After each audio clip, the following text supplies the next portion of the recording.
This time, we're supposed to find the square root of the complex number expressed in rectangular form. In order to do so, we're supposed to convert first the rectangular form to polar form.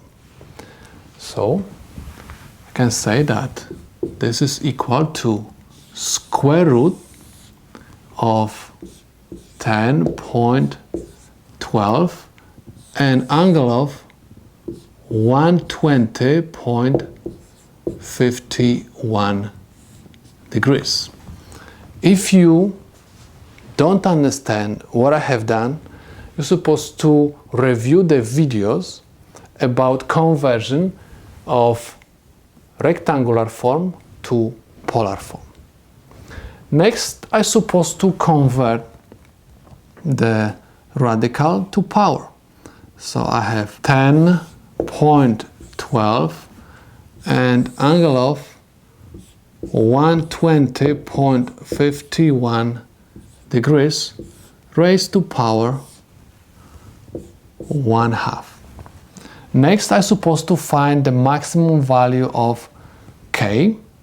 So k is equal p minus 1, where p is my denominator. So I have 2 minus 1 is equal 1. It means I'm going to have two values of k, 0 and 1, applied to this formula. Of course, I'm going to have two roots. So I have 10.12 and power 1/2 and angle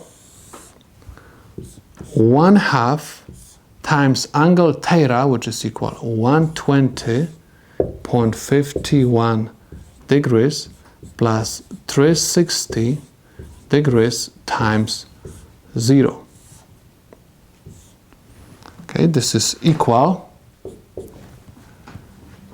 3.18 and angle of 60.25 degrees.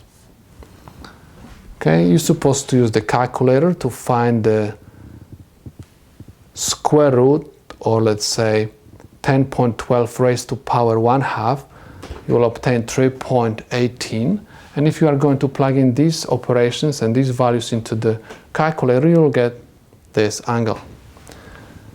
Next, we're supposed to copy down the magnitude, which we obtain up there, 3.18, and angle 1/2 120.51 degrees plus 360 degrees times value of k, but this time the value is equal 1.